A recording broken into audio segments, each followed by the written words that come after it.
नमस्कार, NauKeyNews.com में आपका स्वागत है। गुजरात में उठापटक चल रही है और उस उठापटक के बीच में मुझे वो एक फ़िल्म याद आ जाती है, आमिर खान की फ़िल्म थ्री इडियट्स। फ़िल्म बहुत रोचक थी, उसमें बहुत सारी रोचक चीज़ें थी, लेकिन एक संवाद, जिन लोगों को थोड़ा सा फ़िलॉसफी या फ़िलॉसफिकल बातें अच्छी लगती हैं वो उसको भूल नहीं सकते हैं, जिसमें आमिर खान कहते हैं आदमी का ज्ञान नहीं, जानकारी नहीं, उसकी यूनिफॉर्म काम करती है।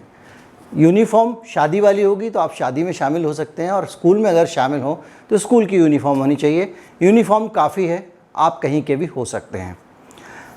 कुछ लोग आपने देखा होगा कि अपना हुलिया बदल लेते हैं, भले ही वो बड़े अपराधी हों या कुछ ऐसे लोग हों जो अपनी पहचान को छिपाना चाहते हों। बहुत सारे बड़े लोगों के आपने किस्से सुने होंगे, पुराने राजा महाराजाओं के आपने किस्से सुने होंगे, जो अपना हुलिया बदलकर रात को घूमने सड़कों पर निकला करते थे कि कहीं कोई हमें पहचान ना ले। इसलिए जो हुलिया है और हुलिया बदलना है, इसका बड़ा अहम रोल है, क्योंकि हुलिया बदलते ही, अंदाज़ बदलते ही आदमी की पहचान बदल जाती है, और जब पहचान बदल जाती है तो आपके सामने एकदम नया आदमी होता है, और आपका उसके साथ पे जो रवैया होता है, व्यवहार होता है, वो भी नया होता है। जब तक आप उसे पहचानते हैं तब तक कम से कम यही चलता है।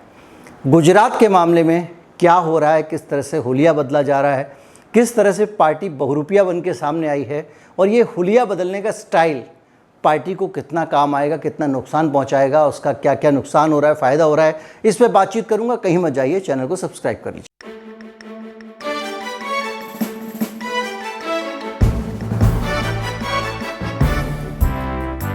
जैसे ही चुनाव आते हैं, ये एक बीजेपी की अदा है, ये उसका स्टाइल है। वो चुनाव आने से पहले हुलिया बदल देती है, चेहरा बदल देती है, उसका जो उम्मीदवार था उसको हटा देती है, दूसरे उम्मीदवार को रख देती है, और फिर कहती है कि ये देखिए फ्रेश माल लेके आए हैं, इस पे वोट दो, इसको आप रखो, ये आपकी बहुत सेवा करेगा, वो नालायक था, हमने उसको निकाल दिया। इस तरह की चीज़ें लगातार होती रहती हैं, और ये एक सिलसिला है जो हर राज्य में होता रहता है। मैं आपको बताऊंगा, कुछ राज्यों में सिलसिला कामयाब होना तो दूर, उल्टा पड़ गया, उस पर भी आऊँगा। लेकिन गुजरात में विजय रूपाणी को जब हटाया गया तो यही फार्मूला अपनाया गया, और ये समझा गया कि दूसरे राज्यों की तरह यहाँ पे सत्ता बदल देना बहुत आसान होगा। रूपाणी को हटाएंगे और जिसको चाहेंगे बिठाएंगे। हाई कमान कल्चर, जिसके लिए कभी कांग्रेस मशहूर थी, वो बीजेपी का सामने आया और उन्होंने रूपाणी को हटा दिया। ये कहानी आप जानते हैं, लेकिन इसका जो नतीजा हुआ है वो ये हुआ है कि नए मुख्यमंत्री ने आते ही पूरे घर के बदल डालूंगा वाली शैली में गुजरात में उठापटक शुरू कर दी। शपथ ग्रहण की एक लिस्ट वायरल हुई, जिसमें पता चला कि ज़्यादातर मंत्री इक्का दुक्का को छोड़ दें, उनको हटाया जा रहा था और नए लोगों को मंत्री बनाया जा रहा था। इस घटनाक्रम तक सब कुछ ठीक था, और ये ऐसी स्थिति थी जिसमें पार्टी को चिंता करने की ज़रूरत नहीं थी। लेकिन इसके साथ ही एक स्थिति और बदलती है। रूपाणी के परिवार से स्टेटमेंट आता है कि वो बहुत देर रात तक काम करते थे, लोगों से मिलते रहते थे, बहुत कमिटेड थे, बहुत डेडिकेटेड आदमी थे, उनकी किसी से दुश्मनी नहीं थी, उन्होंने सबको बहुत प्यार से रखा और उन्हें हटा दिया गया। ये एक संदेश था, एक मैसेज था, जिसकी उम्मीद हाई कमान ने नहीं की होगी, क्योंकि ये एक रिएक्शन था जो रूपाणी का रिएक्शन था। रूपाणी ने भले ही कुछ न कहा हो, लेकिन रूपाणी का ये बयान आया कि मैं बहुत मेहनत करता था, भले ही परिवार के यहाँ से आया, मैं बहुत मेहनत करता था, दिन रात काम करता था, मैंने अच्छे से काम किया, उसके बावजूद मुझे हटा दिया गया।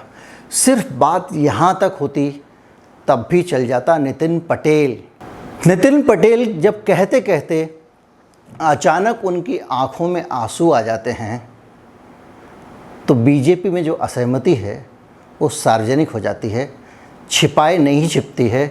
सबको पता लग जाता है कि डिप्टी सीएम नितिन पटेल भी इस फैसले से खुश नहीं है, रूपाणी इस फैसले से खुश नहीं है। ये जनता के बीच आ जाता है, लेकिन जब फेरबदल का ऐलान होता है तो बम फूट जाता है, क्योंकि सारे के सारे मंत्री विजय रूपाणी के घर पे इकट्ठे हो जाते हैं।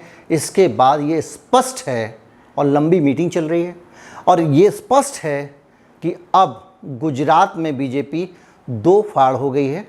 दो फाड़ दो तरह के होते हैं, एक तो होता है स्पष्ट बंटवारा हो जाए, दो गुट बन जाए, और दूसरा ये कि असंतोष सरफेस हो गया है, बाहर सतह पर आ गया है, सबको दिखाई देने लगा। जब ऐसे हालात होते हैं तो किसी पार्टी की चुनौतियां बढ़ जाती हैं। अब केवल एक मुंह खुलना बाकी है। रूपानी या रूपानी के खेमे से कोई भी आके अगर एक ऐलान करता है तो ये बगावत पब्लिक हो जाएगी, और जो मुझे लगता है कि इसमें ज़्यादा समय नहीं बचा है, 1-2 दिन के अंदर ये हो जाना चाहिए।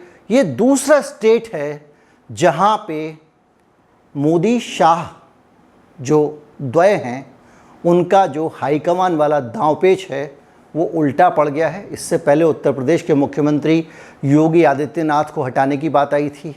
एक शर्मा जी जो है उनको भेजा गया था, वो वॉलंटरी रिटायरमेंट लेके IAS अफसर से गुजरात काडर के 2-3 साल पहले रिटायरमेंट लेके उनको भेज दिया गया। उनको अहम पद दिया जाना था उत्तर प्रदेश में, कहा जा रहा था कि इनको डिप्टी CM बनाया जाएगा, लेकिन योगी ने बगावत कर दी, उनको वहाँ से दूर डाल दिया कहीं पे साइड लाइन में। और उसके बाद में बहुत ज़्यादा गुस्सा बढ़ा और हालत यहाँ तक आ गई कि मोदी और शाह इन्होंने योगी आदित्यनाथ को उनके जन्मदिन पर मुबारकबाद तक नहीं दी।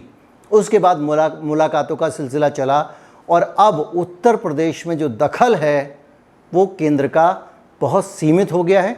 RSS ऐलान कर चुकी है कि यूपी में अब चुनाव योगी के नाम पर ही लड़ा जाएगा।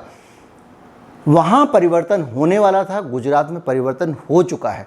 आमतौर पे परिवर्तन में जिन नेताओं को हटाया जाता है उनको बड़ा समझा बुझाकर बात सही कह रहे हैं आप, आपका पॉइंट सही है, लेकिन देखिए ऐसा है ना कि पटेल वोट इतने % हैं, गुजर वोट इतने % हैं, तो अगर पिछड़ा वोट और पटेल वोट नहीं मिलेगा तो कैसे होगा? आप तो जैन साहब हैं, आपके तो ज़्यादा लोग नहीं हैं। धर्म जात की राजनीति का विरोध करते हैं ये। और उसके बाद में उनको समझाया जाता है हम आपको गवर्नर बना देंगे, हम आपको कहीं ये दे देंगे। वो आदमी भी सोचता है चलो ठीक है, बहुत मुख्यमंत्रीगिरी कर ली, गवर्नर हाउस में रह लेंगे 5-7 साल, घर पे रहने से तो अच्छा है। और आजकल तो ED-CD के भी चक्कर शुरू हो गए हैं, तो उसमें आदमी को उसका भी कुछ ना कुछ फ़ोटो दिखा दिया जाता है कि भाई एक ED भी होती है केंद्र के पास में। तो वो सारी चीज़ें जो हैं उसके बीच में अब अगर रूपानी के खेमे से खुल के मुखार आवाज़ें आती हैं, अगर वो खेमा खुल के विरोध करता है और एक बार भी वहाँ से कोई आवाज़ उठती है, तो याद रखिए अरुण जेटली नहीं हैं जो बहुत अच्छे नेगोशिएटर थे।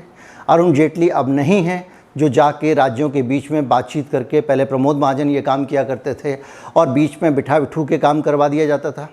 एक तीसरी चीज़ आपने और देखी होगी, वो आ रही है लगातार वहाँ से गडकरी साहब की तरफ से। गडकरी साहब जो है वो निष्प्रह भाव में आ गए हैं, उनको किसी राजनीति की चिंता करते नहीं है, जो मर्जी है बोलते हैं।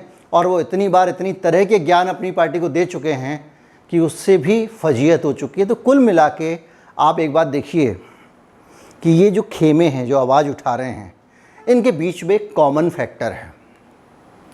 एक कॉमन फैक्टर क्या है, और उसी कॉमन फैक्टर से आप पैटर्न देखते हैं, और वो कॉमन फैक्टर है इन सब का संघ का बैकग्राउंड। ये सारे के सारे लोग संघ से जुड़े हुए हैं। उत्तर प्रदेश में संघ की भूमिका खुल के आई थी और संघ ने खुल के अपनी बात कही थी। दूसरी चीज़ ये है कि जो है अब अगर ऐसी स्थितियां बनती हैं तो संघ मनमानी नहीं करने देगा, ये संदेश भी आता है कहीं ना कहीं, बहुत साफ आता है। और इस पूरे हालात के बीच में एक चीज़ और भी सोचने वाली है कि 2024 में PM मोदी कितना निकट होंगे मार्गदर्शक मंडल के नज़दीक जाने के, ये भी मायने रखता है। अमित शाह को कहीं नितिन पटेल की तरह वो PM इन वेटिंग का सपना देखते रह जाएंगे कि भाई मैं, हो सकता है मोदी जी हटे तो मुझे बना दिया जाए, मोदी जी मुद्दे बना दें। क्या मोदी जी उन्हीं को बनाना चाहेंगे? क्या योगी PM कैंडिडेट के तौर पे आएंगे? तो अगर ऐसी स्थितियां बनने वाली है तो जाहिर बात है कि अगर ये प्लान चलेगा, अगर आपको भी अगर मान लीजिए मोदी जी को रिटायर करना है, तो देश भर में जो नेटवर्क होगा, आप नहीं चाहेंगे कि वो मोदी जी का इतना स्ट्रॉन्ग नेटवर्क हो कि बाद में मोदी जी रिटायर किए ही ना जा सकें, उनकी जगह किसी को रखा ही ना जा सके। पता चला 20-30 मुख्यमंत्री खड़े हो गए। तो ये सारे हालात जो हैं उनको देख के ये साफ दिखाई दे रहा है कि अभी उतना सब कुछ प्यारा प्यारा नहीं है और उतना सब कुछ नियंत्रित नहीं है, उतना सब कुछ अनुशासित भी नहीं है। अनुशासित अगर है तो वो दिखावे के तौर पे है, सार्वजनिक तौर पर कहने के लिए है, लेकिन अंदर बहुत कुछ उबल रहा है। कब सीटी बजेगी इस कुकर की कुछ नहीं पता, लेकिन सीटी बजनी है और अंदर बहुत कुछ खौल रहा है। उम्मीद करता हूँ वीडियो आपको अच्छा लगा होगा। अगर मेरा एनालिसिस आपको ठीक लगता है, आपको लगता है कि कुछ ऐसा ही हो रहा है और आप मेरे चैनल की मदद करना चाहते हैं, आप मुझे भुगतान कर सकते हैं। उसके लिए नीचे UPI ID है। जब आप जाएंगे नीचे डिस्क्रिप्शन में तो सबसे नीचे UPI ID मिलेगी, उसके ज़रिए आप भुगतान कर सकते हैं। इस वीडियो को ज़्यादा से ज़्यादा लोगों तक पहुँचाएँ ताकि ज़्यादा से ज़्यादा लोग इस चैनल से जुड़ें। चैनल को सब्सक्राइब नहीं किया है तो कर लें। नमस्कार, जय हिंद।